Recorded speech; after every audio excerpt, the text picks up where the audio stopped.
You are watching Access LaPorte County, Channel 97. Coming up next is the October 17th meeting of the Michigan City Urban Enterprise Association. You can find more information for this meeting at www.accesslaportecounty.org. All right, so we'll call this meeting to order. For the members who are present, we have Tracy Tillman, Tom Yumiko, Dave Hartz, Rodney McCormick, and myself. I don't believe we have any members on. Oh, there she is. And Esther. Esther's joined us on Zoom as well. So we've got a guest speaker coming on in just a minute or two. So Clarence, do you want to? You can call the order and then approve the minutes. Okay, you want to do that? All right. So we'll call to order. Did everyone get a chance to review the minutes from September's meeting? Hello. Hey, Esther. Hi, Esther.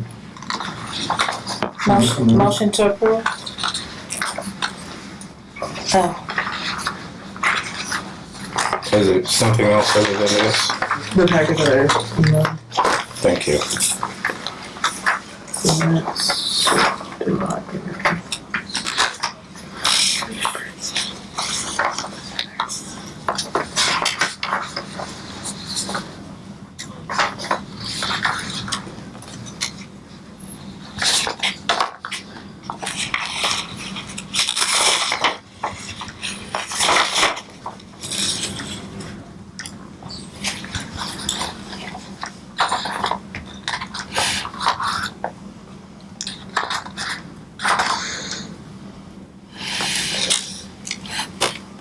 If you're okay, I'll go ahead and second. Go ahead. Okay, a second.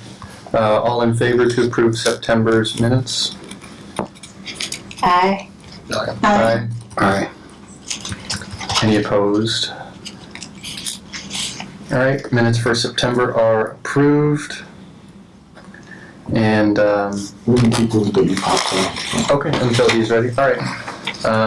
So go ahead with financial reports. In your packet, you should have your financial statements for as of September 30th. And the checking account, however, $258,305.67. In the money market account, $10,088.28 for a grand total of $268,393.95. Receivables to date, $4,637.69. Payables from January to August 18th, total of $50,102,000. New claims for this year, first quarter, or first month is $3,500 for the EDCMP contract. Those are my best for financing and the claims for the month of October. Okay. Questions for?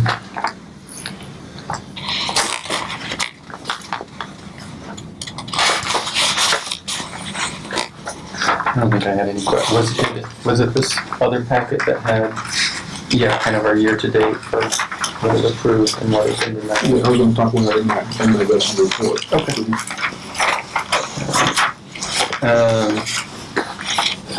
Is there a motion to approve the?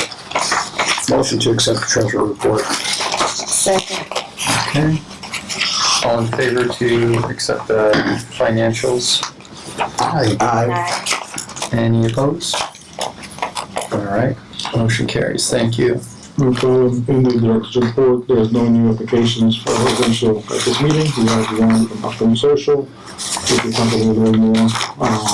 We will need to have you, what's the word, not deny, but. Resend. One they got approved early on because they wanted to do something different than what they're. And of course, I want to mention that we approved 2 grants last meeting. We also sent out all the invoices for the year, and I forgot to ask where the what the amount was. I'll email what the amount of invoices are, all grand total for the board after this meeting. Up to date, we have granted $23,000 worth of grants out of $16,000 budget.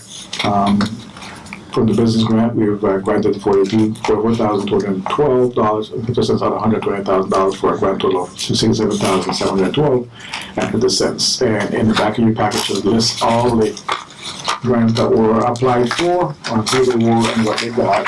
And so we keep a running balance, and so you know who they are as we go forward. We're hoping that at the end of the year we'll have a nice summary to talk about who they are, and we'll do some fixing the nicer ones and put in the report. And the total invoicing is $82,379 for this year. Okay.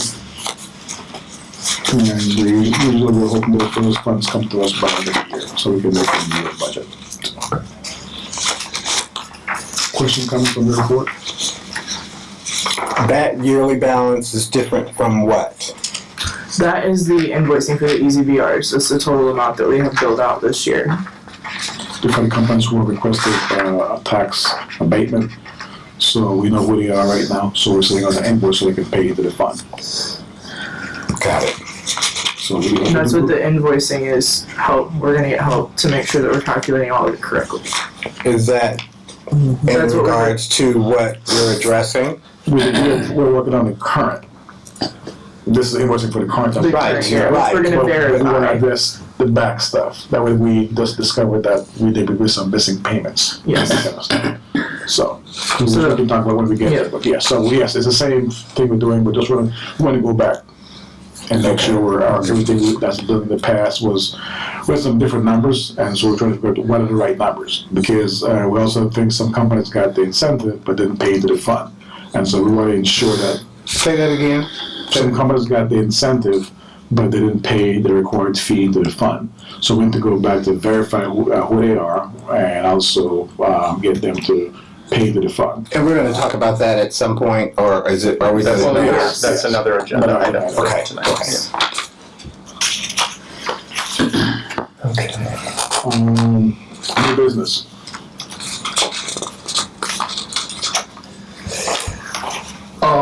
Before we go into new business,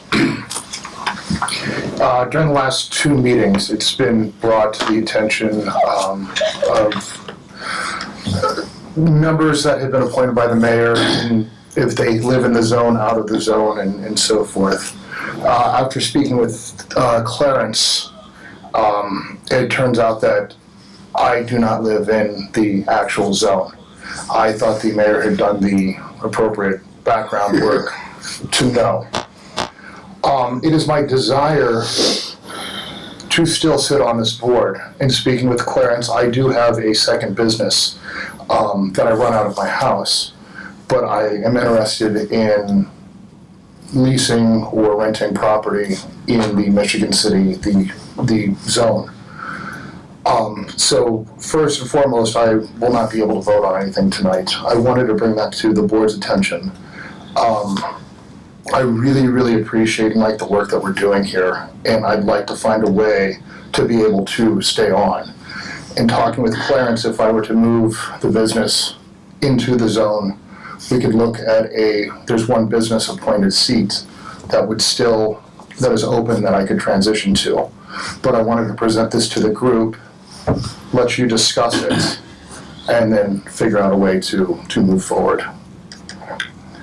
I just have one question for you. Yes. I would love for you to stay. You fill out your application, be on the board. Did you put your address on there? I did. Yeah, goes back to leadership again.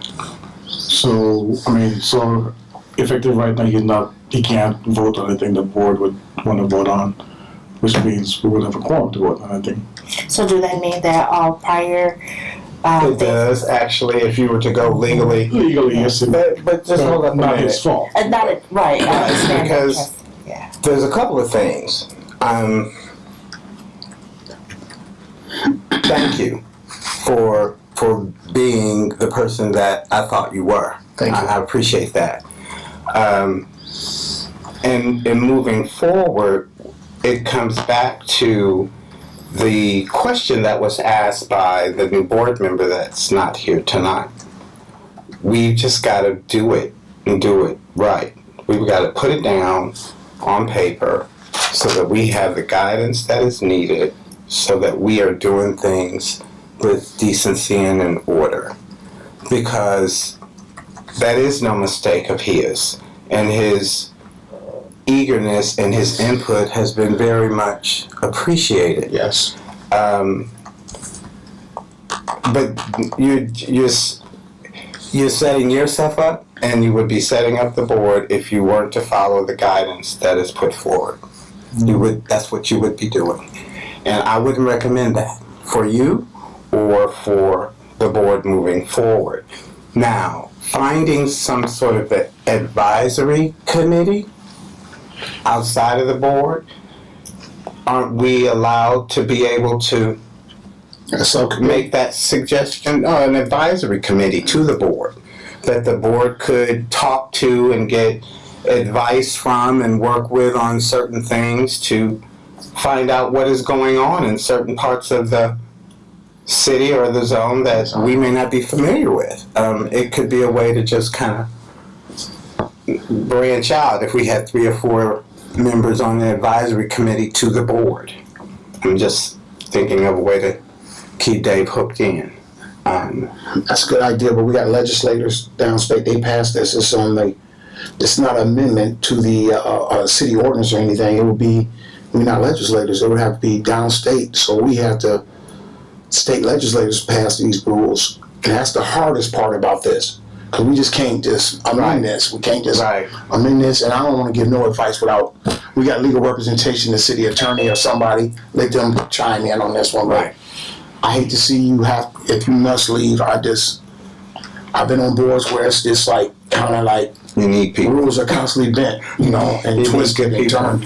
Well, it's not my desire to bend the rules. No, I know not. Twist those. I am interested. You would have to reapply. I'd have to reapply. I'm interested on staying, and I'm willing to make the investment into the community to be able to stay.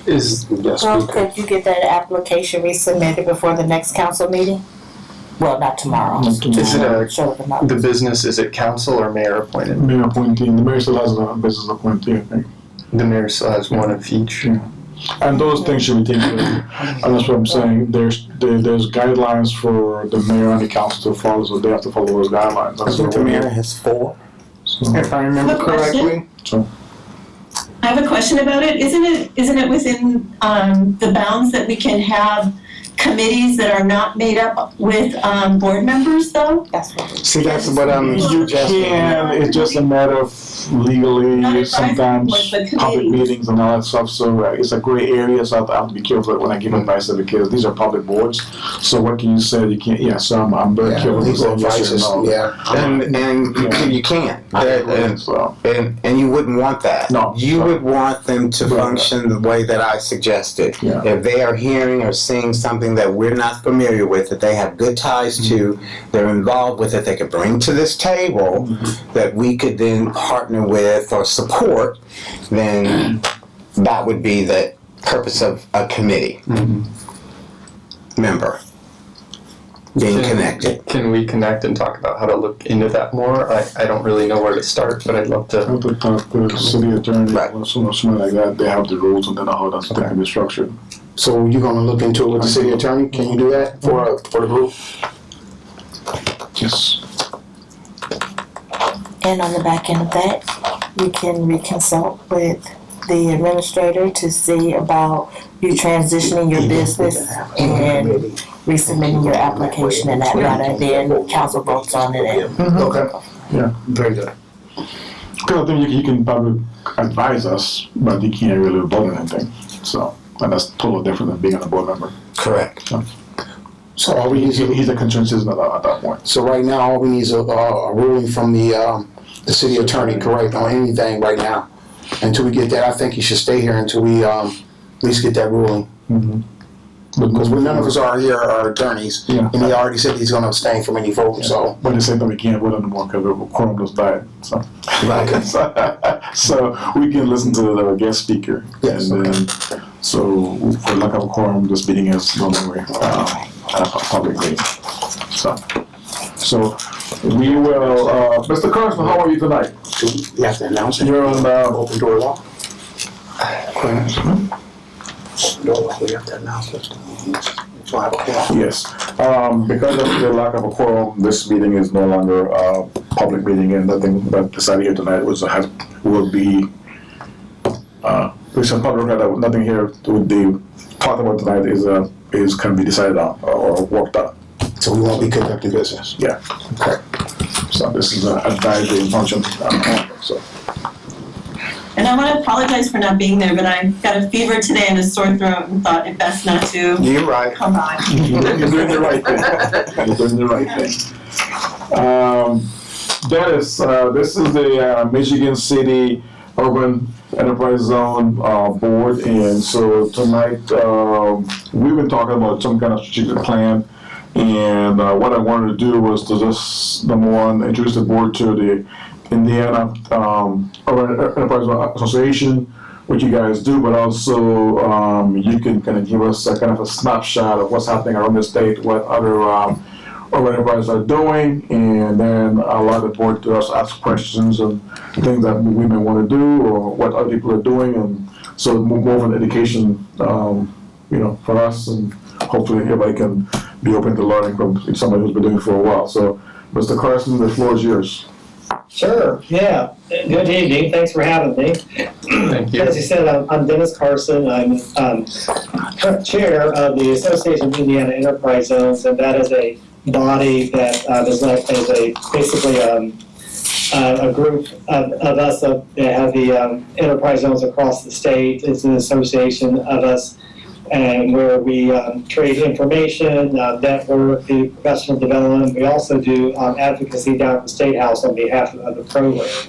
So you may remember a few years ago, the Indiana Economic Development Corporation, which was administering the program, they decided to delegate that out to the local urban enterprise association. So as you know, businesses in your zone that take the tax incentives, if they have their tax savings are more than $1,000, there's a 1% fee. They used to go to the Indiana Economic Development Corporation, and now it can be still assessed. And we that are members of the state association, we remit that to the Evansville Urban Enterprise Association, which does administration on our behalf for everybody. So they take in all the EZBRs, all those registration forms, and track all that for us and such. And then those fees that are collected help run the association. It's mainly for our advocacy endeavor that we do down at the State House. So we've worked with the law firm of Trigg Duvall, Amy Levander and Matt Norris, to again advocate and follow legislation and things on their behalf. So we haven't done a whole lot of new legislation in the past few years, but one of the most significant things was that several years ago, well, actually, as most of you probably know, through the years, the Enterprise Zone program has lost a lot of its incentives and a lot of its toolbox. So we have advocated for new ones, and chief among those was the investment deduction, which now most enterprise zones use, and that's the primary incentive for businesses, and then also that provides some of the funding for the UEA to continue. So they were very instrumental in that. But over the years, we also looked at other things as well, too, particularly extending the zone program, because originally the program was 10 years with 2 5-year renewal periods, and now you can actually renew it for 5-year increments by your city council. So it's changed a lot, quite a bit over the years, and again, that's kind of the focus of the state association. And we usually get together 1 to 2 or 3 times a year, and then we also, again, network among each other, share with our different programs and some of our successes and things. And it used to be at one time there was as many as about 24 zones across the state, and I believe Michigan Cities is one of the oldest ones. It's been around for quite some time. But they've kind of dwindled down, and there's probably about 10 or so now that are still active. But they vary a lot. Some are in larger urban areas like Michigan City. Some of them are in quite small towns like Frankfort and Bedford, Indiana, and stuff. So it really varies quite a bit, and the programming and everything varies a lot. But one of the in my mind, one of the best things about the program, the most successful part of it, is that local board. As you know, part of the incentive that the business gets, they have to reinvest part of it back into their business, and then part of it comes to you, the local Urban Enterprise Association, and you then can in turn reinvest that money into the enterprise zone. And that's been, I think, one of the best parts of the program, is one of the most successful, because each zone, each city, town is very different. Their needs are very different, and we can all tailor programs and different investments to meet our local needs. So it's not kind of one size fits all kind of program. But with that, though, it's been also difficult for us to communicate the success each of us had down at the State House, because they're focusing, saying, what's the whole program done, such and say, well, it's done a lot of things, but it's been very individualized in the enterprise zone, in each enterprise zone. So it's been a little bit kind of hard to communicate that. But again, we've been pretty successful over years getting things done and getting things changed. But that's basically kind of what we do. And then again, that 1% fee helps administrate the program.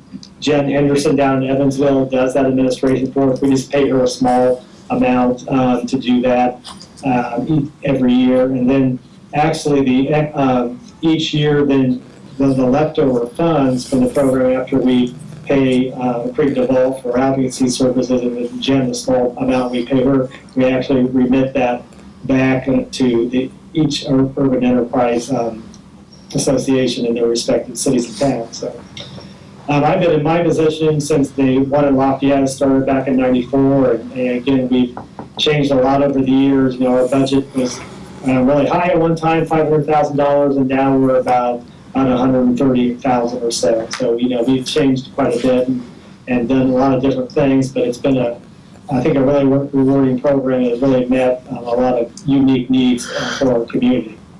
So that's kind of me and the State Association in a nutshell. I'd be happy to answer any questions you have.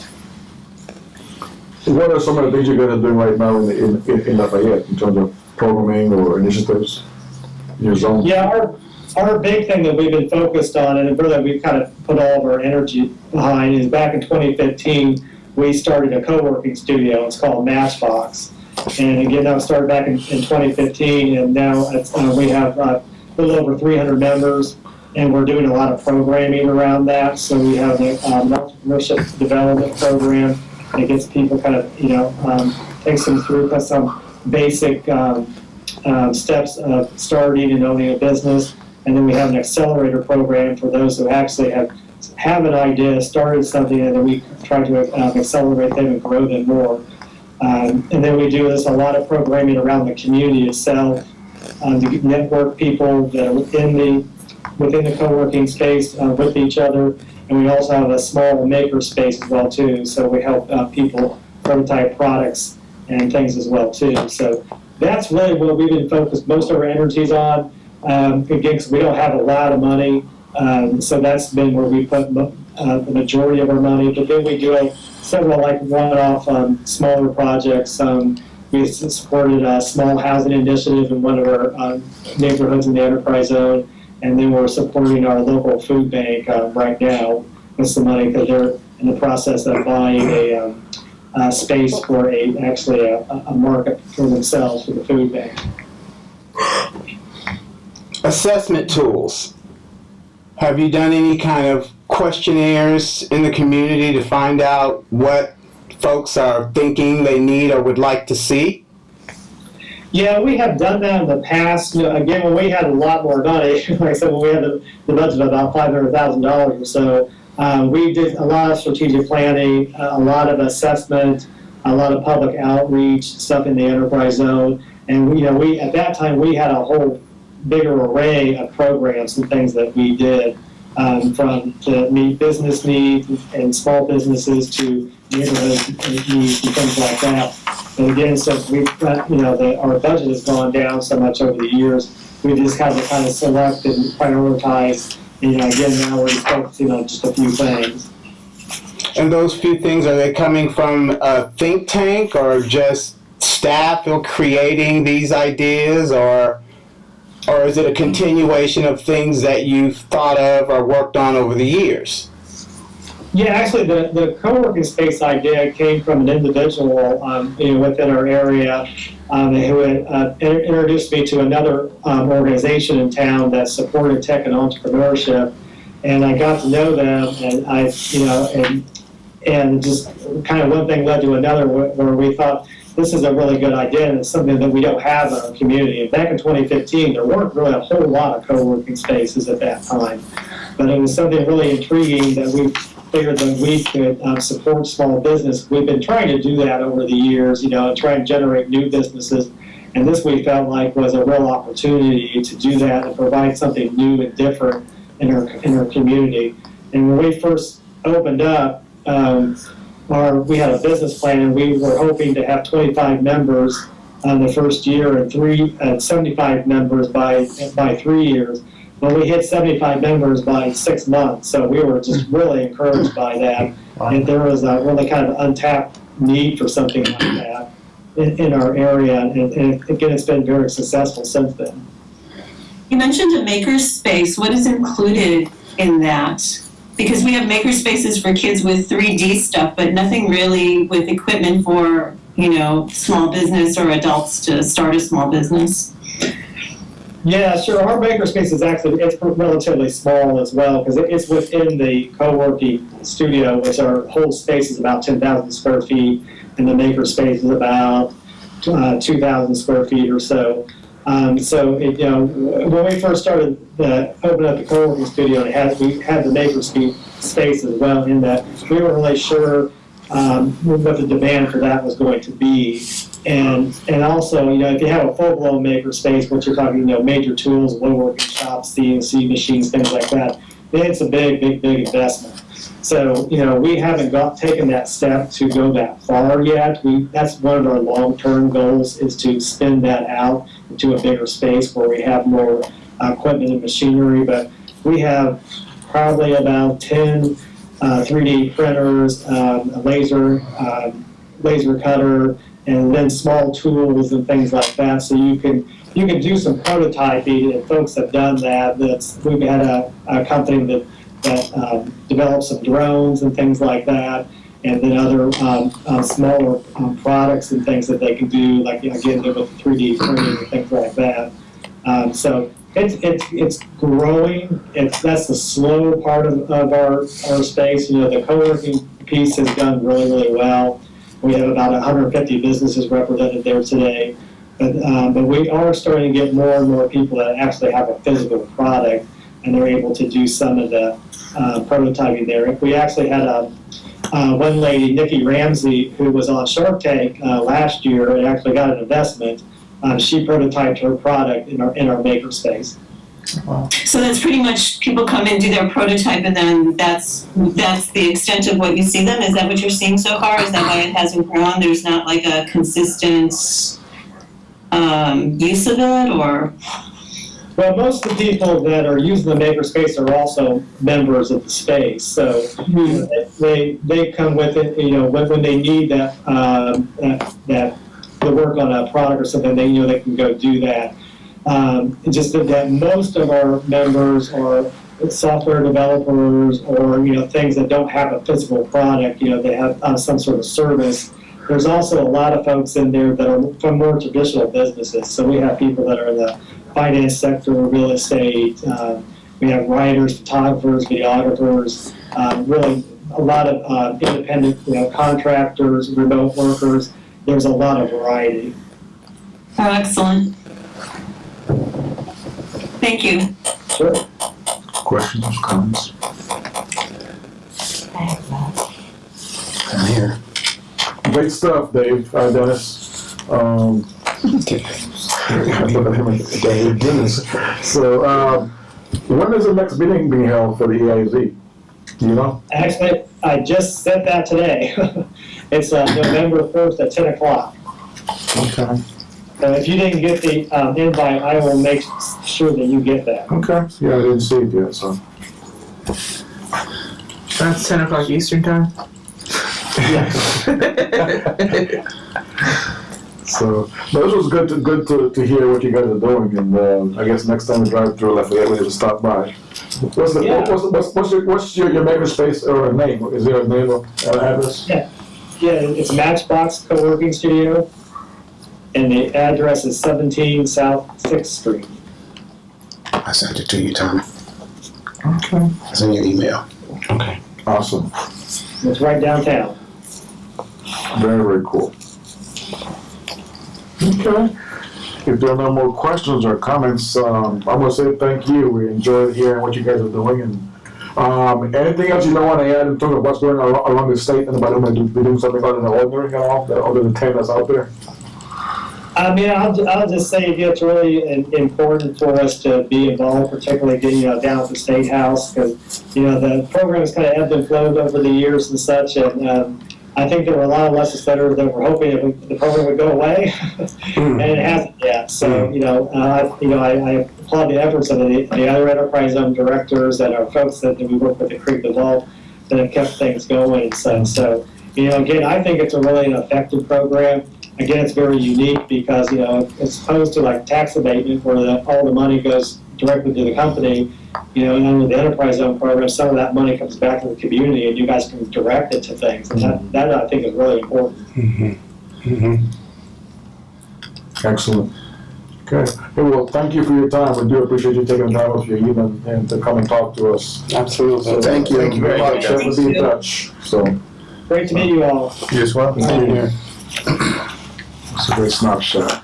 I didn't finish my commentary, so you're not waiting for my commentary. So, I'm working right now with the River Commission to get a road reconstructed in the Millennium Business Park. The Millennium Business Park is totally within the urban enterprise zone. And one of the goals is we're trying to attract a big, large corporation, manufacturer, probably like $35-40 million project. If that happens, 2 years out from now, that'd be a nice chunk of change. Maybe probably for 50-80 grand a year, for 10 years if they decide to go through and take this incentive. So, because we usually offer this to any company we know that's within the zone. If they're coming in and expanding, there's a set of incentive you can choose from. One of the things that directed Gabrielle, which I have not introduced, Gabrielle is our new workforce and economic manager. She's been managing the urban enterprise zone, so has a whole trying to learn all this stuff and how to get this forms filled out. But one of the things I'm about to do is go back the last year or so, and even before we became the managers, and see who got an incentive from us, i.e. all these business facade grants. If they've improved their property substantially, they can qualify for a tax credit. And if they have, then we get 35%. So we want to go back and so do a seminar early next spring, February, March, and so that they can learn how to file moving forward. Because the goal would be, if we're helping all these companies upgrade their properties, then we should encourage them to also file paperwork, and that will increase the money coming into the fund. So just trying to go What back. does it mean when you say we go back? Usually, because of how the taxes are calculated, we can look at who came through the zone. So we go back and look at the records we've got, and if they within the last 2 years have gotten some kind of incentive from us, or even work with the city to get incentive through the city's RDC commercial facade program. Okay, so you go back 2 years and look at these individuals. We're going back to 2019. 19. Is where we're starting. And so 2019. the goal is to look at 2020. if you get something from us or the city through the RDC commercial facade program. Hey, you could be missing out these tax credits. Or the ones that got the tax credit and didn't pay. Right. That's a separate group altogether. Those are people who are We're just going through filing. all of this data and So- gathering it and figuring everything out. So we're in the middle of this, Forward. doing a lot of collection of data because Yes. we have, one of the questions that I saw as my staff was, I kept looking at the budget and it kept going down the last 3 years. And why? And so the question is, why is that happening? Are people not filing? Are we losing companies? So we start looking at, okay, where are companies are within that filing? If you got 10 years, where are you? Again, 6 years, 7 years, 9 years. And if you didn't file, why? Sometimes it's just because people leave, so the person who filed is gone. So They obviously, just didn't know. we have to notify them, hey, by the way, you guys didn't file last year, XYZ. So it's just being diligent towards that. And so as we go through this process, we're finding stuff that, okay, this shouldn't happen, it didn't happen. So what I heard, continuity was not happening, is what I just heard. Is that what I just heard? Well, we took it over last year. Yes. So we're going So through we the process of haven't going managed it back and looking at, for long. well, what can we fix within that time frame? There was no good record keeping. There's a lot of emails, and so we were going through emails, so. It's like somebody took a puzzle and threw it into the wind and said, They wasn't using their personal emails, were they? No, they use a Gmail account, so we've been Yeah. using the So- Gmail account. It's MCUA. What we've been using, but what about the last people that? That's the old account, so That's everything else CUA was done was in, so So- we're going through all that, right? So briefly, how are we gonna do this in, investigation? Who's gonna assist? We'll be hiring a group that does tax work well, the goal is to hire a group that does tax work to go back and look at What group? SEH out of They're in the Montana. It's in your It's in the packet. It's in this package? Yeah. Okay, cool. And so that's what we do. That's our specialty. And the goal is to look, because we think there's probably over $80,000 out there for collections. But again, we're not tax experts. Right. So we help. So there's We don't know the exact number. earlier We don't you know said there's exactly two right groups. now. There's missed opportunities, the companies Exactly. that are And existing that so we have part of what we approached, do at and EDC then is market them, trying to and get then into the file. missed. And then there's people who probably have actually Okay. filed and got the credit, but never paid into the fund. That's a whole different group. And those are large companies. Yeah. So we want to go back and say, hey, the XYZ, you got the credit, you need to pay to the fund. Now, if we give them a letter and they don't pay, then the next step is to bring them before this body. We'll notice them, and then the board can rescind the tax rate. From there, I got to go to city council, who will then do a formal resolution, which goes to the county assessor and the county auditor, because that money will go back into the city fund. Right, you can't take something from us that you didn't Not for nothing. follow the procedures for. So I got to do, it's a lot of this paperwork, but I got to have somebody who's a tax expert tell me that. I just can't play some of this tax work. And I hope that we just put safeguards in place that so this won't happen Well, ever. I literally. Well, there's procedures that I've asked her to start developing, but also record keeping of when we do stuff, when it should be done, because it's nice to have a track of what to follow. A So whoever comes in, requirement that follows the application prior to receiving reimbursement to file that paperwork. I mean, make it part of. some people don't want to do paperwork, so Well, you don't get the money if you don't. No, do are it. you Yes, talking? it's- Are you it's talking kinda about the small. grants, or are you talking about EZBRs?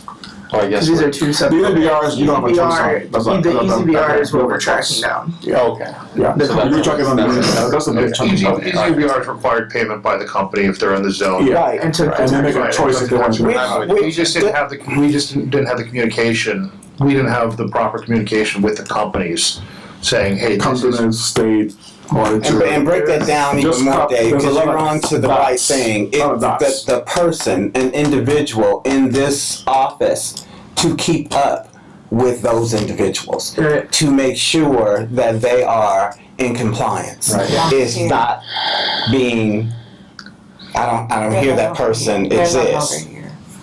Yeah, they're no. But That's when going you to say the- no longer here, and it's going on since how long now? We said 2019. We just took it over last Yeah, year. we took it Yeah, over just last year. last So, Yeah. so I mean, you got a whole bunch of stuff. You start going through it, and so Yeah. as we go through the first year, we're looking for stuff. And I so just if met you if last you had month. asked You me started- each question, I would have been given answers. I was not the person in charge of this prior. Nobody That person is. is I mean, no end longer end of the day, we're trying to fix it. I'm very clear on that, Yes. y'all. Y'all know that I am not confused at all. But I just met you last Yes. month, so my point is, okay. There's paperwork to go through and find all of these things, and that's what I'm doing. Flags So I'm popping. going through all of this paperwork, all of the tax records, the auditors, the assessors. Yeah, there's a lot of stuff to go through. It's not, Yes. it's taxes. Yeah, so we need some help. So that person was in that position for at least since 2019. Probably 8 or 9 years before we. Before we, Oh, Well, we're only that's going back okay. that Now far. keep it So we can't go back that far. It's not gonna. right. It really wouldn't hold up, but So, I don't know if So we it's will not take worth care of it, and we'll keep the board abreast. If I send you an email, you can't respond to the email. You got to pick up the phone and call me because it's a public group. So if I send you an email, you can't respond back to the group. can we get that put on a special meeting as soon as we get it, if we have enough to have a quorum so we can get that Get that approved. This doesn't need this. We don't need to kick the can down the road. We need to take care of this now.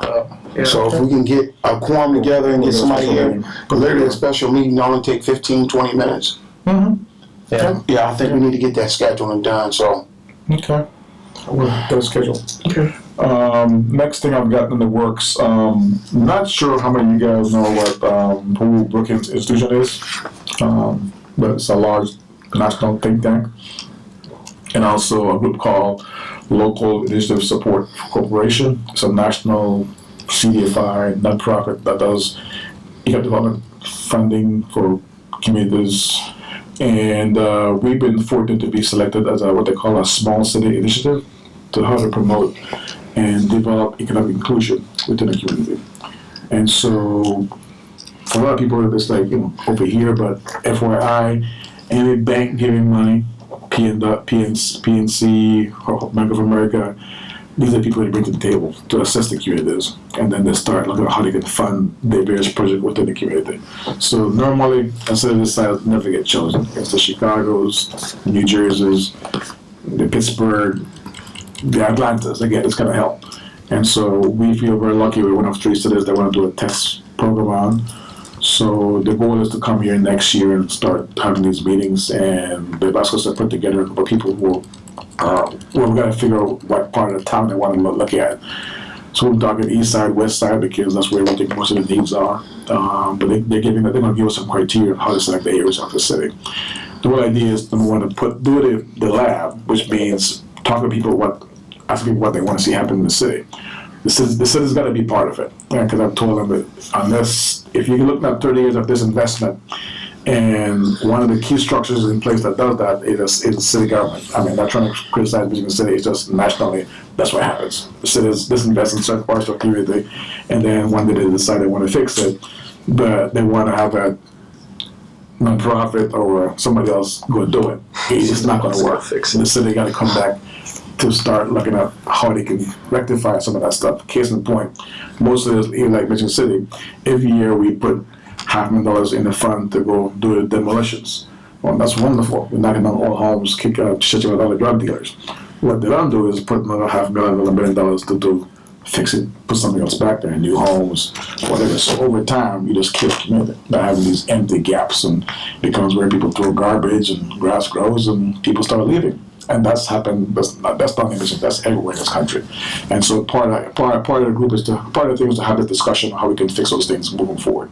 But the city got to be at the table, because besides finding grants and other dollars, the city also got to program money moving forward to make these things happen. So we met today via Zoom from these folks, and they gave us a list of things we need to send to them, maps and data and that kind of stuff. And the goal is to come in January to get this started. So I heard you say you talked about what you think. Well, what about what you know? What I know in terms of... You said you told them what you think about whether or not it's the West Side or Eastport. Well, there's what I know, but we need to have it backed up by data. So I know East Side, West Side is and when you say backed up by data, what data, as in the number of people applying for funding, or what kind of data? No. Levels of poverty, education, all that stuff. Well, that comes back to that assessment tool again.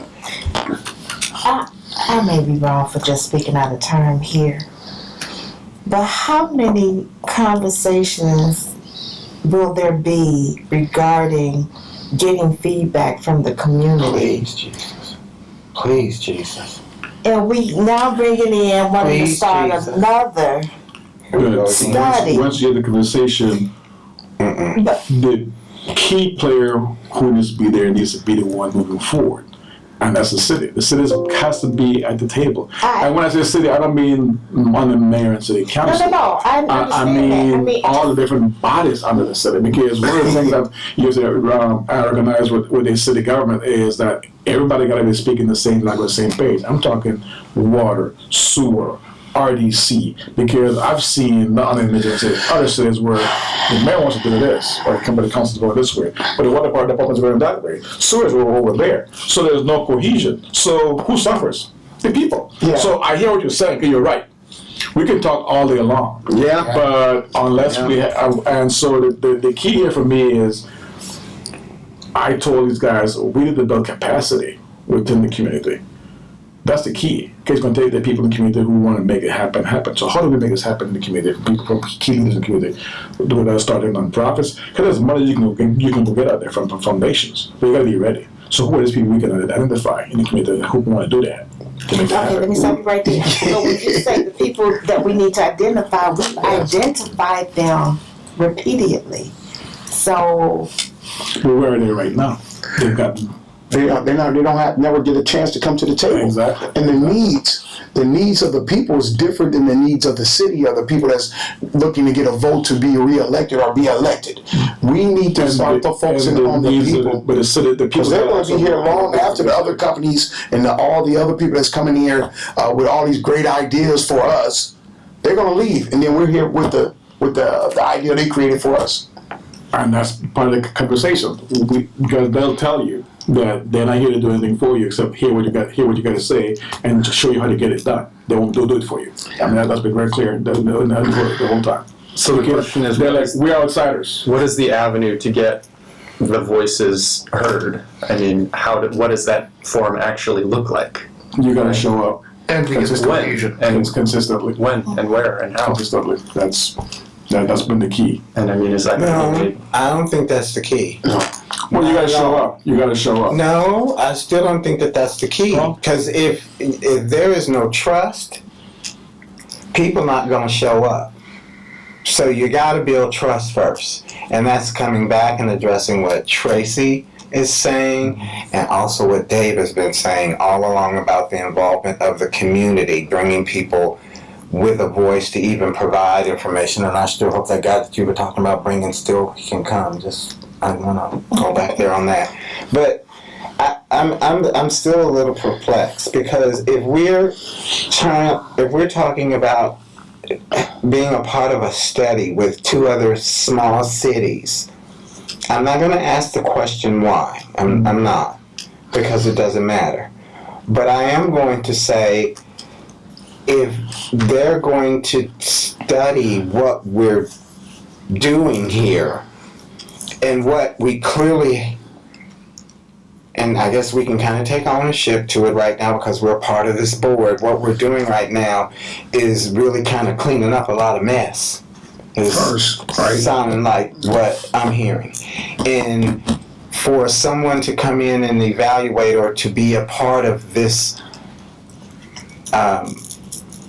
effort we have here when we're in the middle of this kind of cleanup mode is, I don't think the smartest thing to do in my 20 years of working with the federal government with top grants. I wouldn't say that was the smartest. To the UEZ. I know, but I still when you ever start, that's perfection. When you try to get at least some of this cleaned up and know where you're going and maybe have some answers to $250,000 that's missing that we don't know where. And that's where we're going. That's why we asked for the special meeting to get that part started. But it's nothing stopping us from trying to get the people to come in the door. But I believe there needs to be partnerships throughout the city, including housing authority and all avenues. Everybody coming to the table. I agree, but I'm still back to what she's saying. Why are we bringing in someone to study this when we got stuff going on that we need to really get cleaned up? Why are we doing that? Because we have to. Because we can't wait to clean everything up. The city has a lot of stuff going on that needs to be fixed. So then when they come out with the equation that you guys are screwed up, you're not keeping up with your money, you're not doing what you need. No. We decide what that is, not them, not they do. So why are they coming in? So what are they coming for? Let's have the conversation. So I'm confused. We'll help me, please. Then we're going to move forward with what you're talking. So no offense. So just so you understand that we're going to do this because it's important for us to do this. These are key players that can make things happen for us if we partner with them. Maybe I would suggest looking at what they've done in other countries. I can send the board some case studies what they've done. Yes. And when they reach the case studies, you may say, other than 12 things, I don't do it too. That's up to the community. It's not up to them. It's up to the community. But we're not going to wait till everything is perfect, because there's no such perfect city.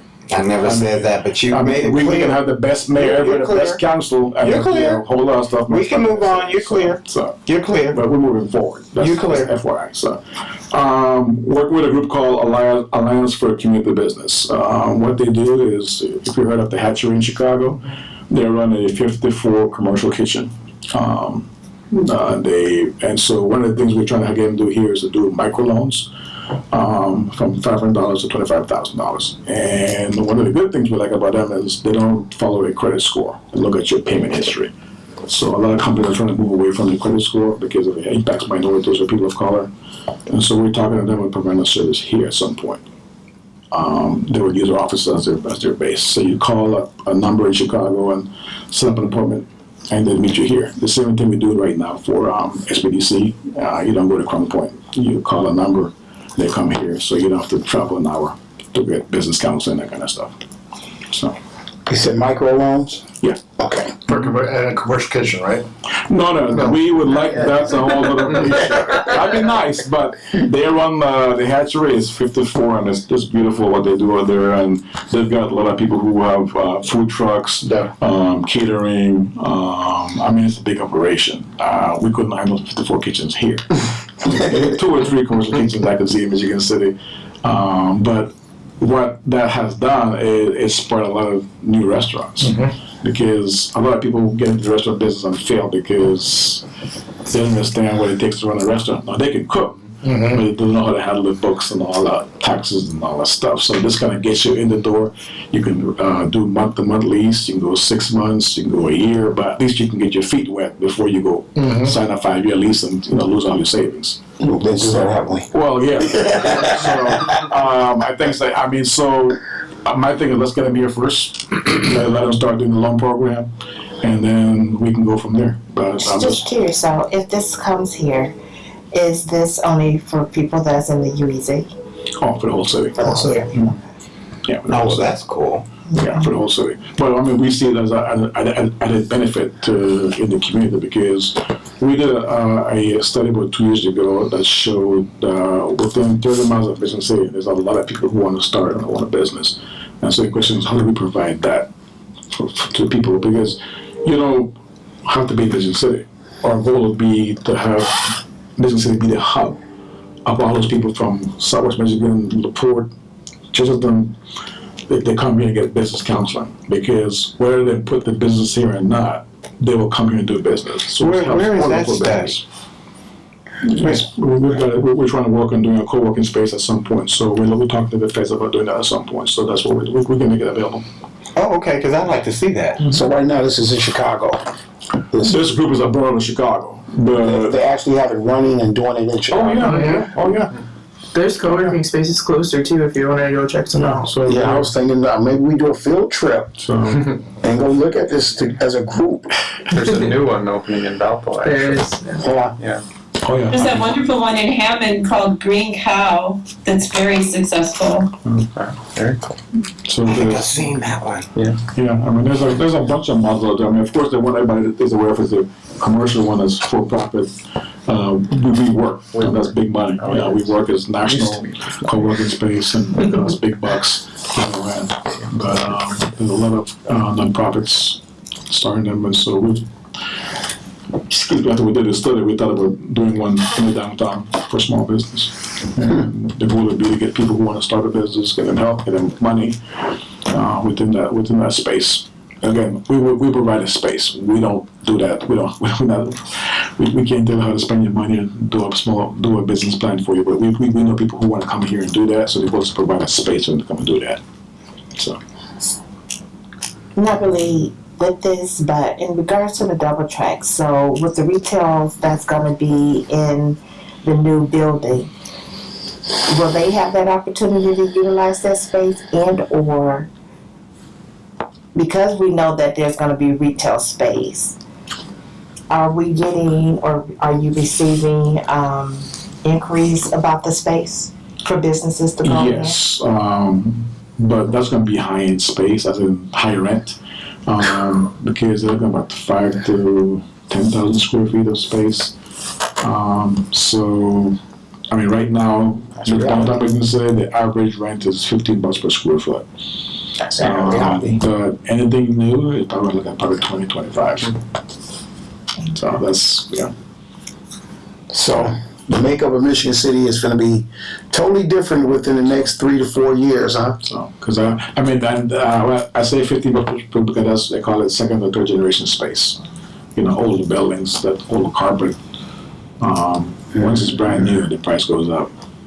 So. Wow. Makes it very hard for mom and pop to get in. All right, those are going to be professional offices for the most part. They're not going to be for mom and pops. Mom and pops going to be in the older space. There's plenty of buildings that are open. It's what it is. It is what it is. I don't truth from it. So it is what it is. That's what it is. I mean, even in Chicago, downtown, it's not the mom and pops. The mom and pops are the hinterlands. In those I get it as far as the revenue coming into the city, but as far as those businesses, they probably 9 times out of 10 won't be our local residents in our community. Will be the employees. Absolutely not. But also, depending what kind of business you're trying to run downtown, because that changes the whole mix. And that's why we're trying to get a co-working space to have local business who may just want to provide a service. So if you're working in your basement right now, at least there's a place where you come and have a meeting and have a place to work with the other people. And providing that cheaper space for you need. I may get backlash for this, but I'm gonna have to say this. I understand the gentrification. But who was it for? Well, I hope people are watching these meetings. anytime there is new development, right now, there's always just gentrification. Hearing this, So, because that's it's disturbing. It's It's disturbing disturbing. people, it's coming, so the question is how do you prepare for it? And how do you get the city to do things to mitigate it? How do we get our people that's already here prepared for this? And there's different types of, when I say people, different types of strategies. Because there's residents as in homeowners, and then there's businesses, and those are totally different strategies, you know, in terms of how you mitigate those issues. But for homeowners, it's easier because there's federal and state credits to help them with that. For business, it's much tougher. If I can just interject one thought, Ms. Tillman, Tommy, we've been talking about this for quite a while. It's time for us to start, we don't need this to start doing town halls. And we need to start talking and educating the people on what's gonna happen. And they just don't really realize what's actually gonna happen with even just the housing. They're feeling it now. But when things start moving and buildings, houses start getting torn down and townhouses are built, the life we know it in Michigan City is over. It's not gonna be us. And I don't mean us as black people, it's those who have a certain income are not gonna be able to afford to stay here. And it's just not gonna, might be able to work here, but even then, where they gonna stay at? So there's a whole elements of everything, but we can't stop progress. But we can inform people about progress and what's gonna happen. Well, how do you mitigate that? If you can't stop it, how do you mitigate it? So that's. I don't wanna stop it, I'm just. You can't because they're moving forward. So the question is, how do you mitigate it? So, because I hear what you're saying, I'm not thinking what you're saying. I'm Yes, saying, I understand. how do you mitigate some of those impacts? Because when I hear people say, well, you gotta stop the vacation, well, First of all, it does count. you gotta have the truth. You gotta have the right information, first of all. You can't be smoke and screen. You can't be, it's gotta be straightforward. You gotta know what you're playing with. You gotta know what you're dealing with. It can't be pieces of the information. I think because before it hits you, as well. you know, it's nothing you can do but move forward no matter what you say, like he said. But Somebody has the attitude somewhere that that's what's going to happen, no matter what and how it's impacting anyone or any community. I think it has to do primarily with educating the community about what's going to happen.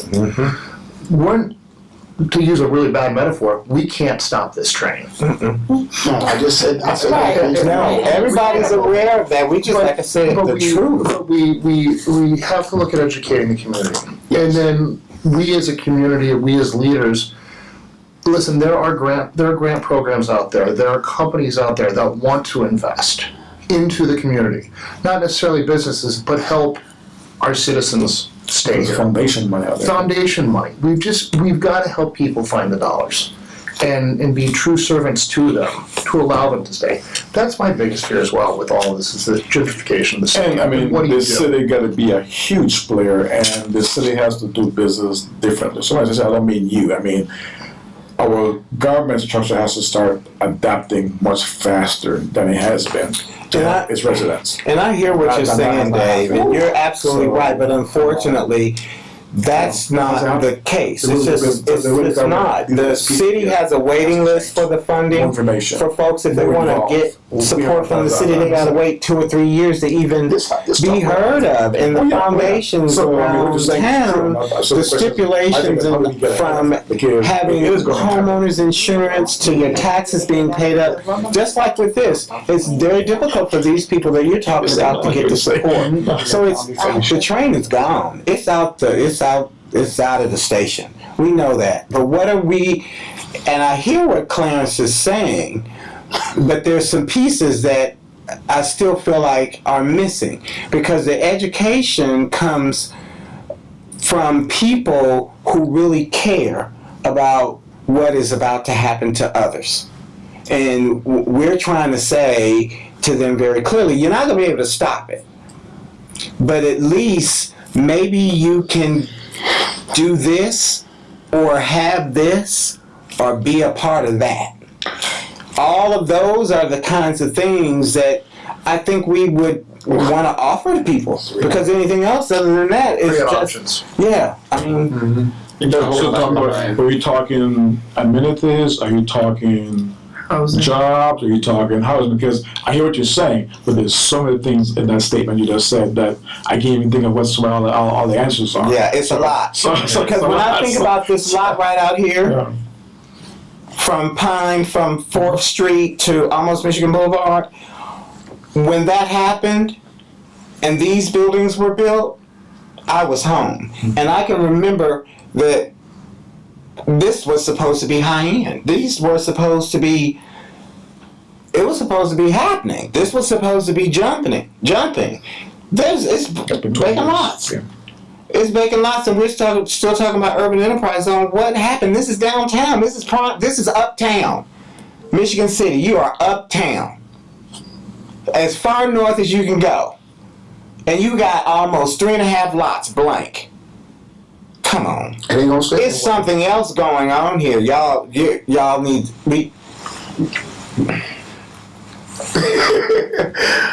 What are you saying, Tommy? I mean, I want to infer what you said. What is it? it's prime property. Oh yeah, that I agree with you. What is it that all of these other studies and people wanted? I mean, this is prime property.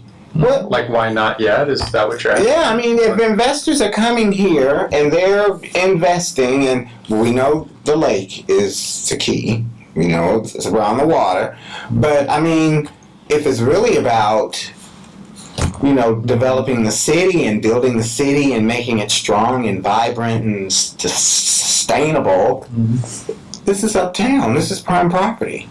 This is convenient for people. And it is. You know how I see the double track for Eastport? A double cross. Remember the movie Brewster Place? And Oh yeah. The double tracks to me Oh yeah. is a wall. Mhm. That's going Did to they ever knock it exclude. They did. They knocked it down. Brick by brick. Brick by brick. But I'm saying that to say everything on the east end of town right now, we don't exist. Your land, dude. The land They need exists. that land. In the west too. Yeah, we keep on talking about it, but at the end of the day, it's about land. I understand West, that. I just The west. and to say timing. It's hard to have a conscience, isn't it? It really is, because I come back to strategically, this board could do some incredible things. We've talked about it. We think the energy is here. We think the spirits are here. We clearly see that the forward on the know-how is here. And for us to not,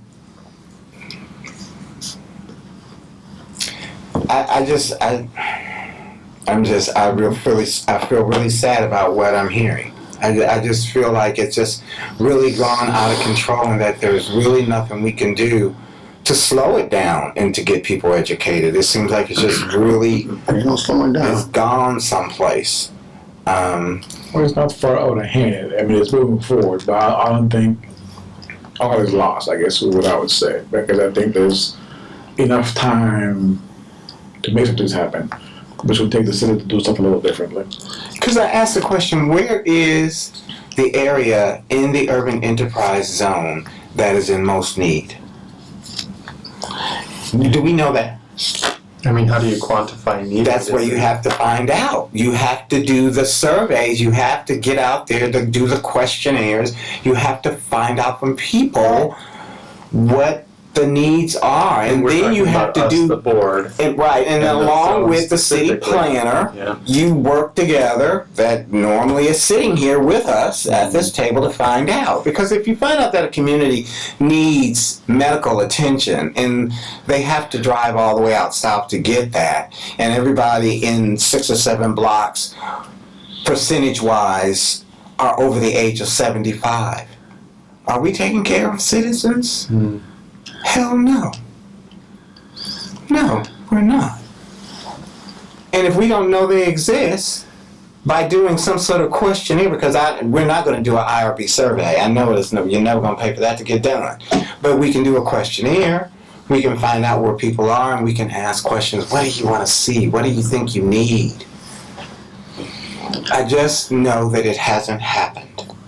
Well, let's make it happen. Can we connect this week and brainstorm? Absolutely. Okay. I'd love to. Let's do And it doesn't have to be long, like I said, in the No, I think- strategic plan that I created, it was only 7 questions. May I move for adjournment and we can just take that off? If you guys want I to don't continue think that, we're- we're gonna get the cameraman go or. Yeah, we're Yeah, we're not official here, Yeah, so it's I not think we official. can, Brainstorm. yeah.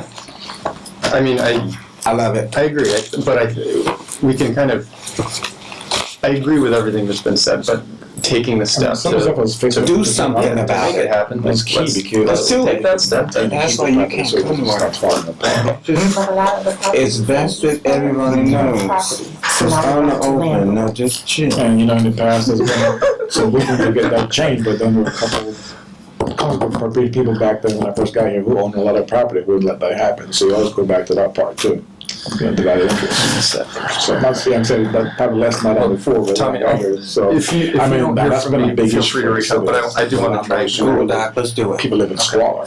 We can even get lunch. Can you One share, of the things to can you share the, police and fire your plan then? You said you started? I had one completed. I've shared it with Rodney. Shouldn't have to I'm being call transparent. Yeah. the It's city completed. I'm done. I'm just waiting for him when there's residents. To do what? to see what he thinks about Did you share presenting. it? No, he has even said that he would like to see that happen. I'd like to see it. I'd like to see, so let's, know. I mean, let's get it on an Let's get agenda. that special meeting so we can find out what's going on and put some One of the safeguards in issues place we can so it will never happen again. With action steps and a timeline. And we need to focus on getting that public If they call you kicked out, and make a mandatory RSVP If the police are following in that building, and not be a part of the whole that goes out to, And a week before the meeting if possible. Because if the resident call. So we all have Time. time to say, be here and So, but see, that's where the citizens, that's where the city employees want to do business. but for the regular, that's what my job is always extra special meetings to make up for the meeting that. Coordination. Have they filled the position yet? When I got here, it's still, it's not. Here. And so, No, there's some of the stuff could be fixed with even legislation. Oh, I'm sorry, with all due respect, he made a motion, I'll second. We don't have to have a motion. Yeah. You made a motion. We already stopped doing business a long time ago, like an hour ago, we stopped doing business, so yeah. We've been shooting this week.